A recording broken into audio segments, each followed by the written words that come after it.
আকস্মিকভাবে দেশের আবহাওয়ায় আমূল পরিবর্তন সংঘটিত হয়েছে। আজ দেশ জুড়ে ভয়াবহ দুর্যোগের সমূহ সম্ভাবনা রয়েছে।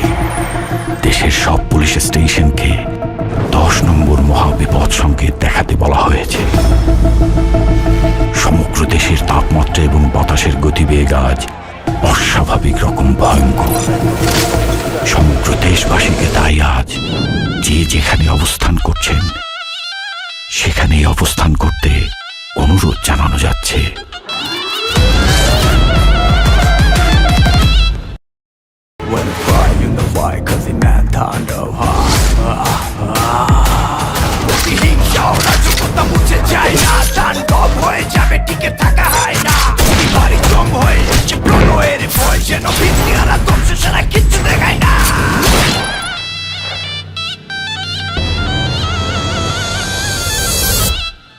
Welcome to the show.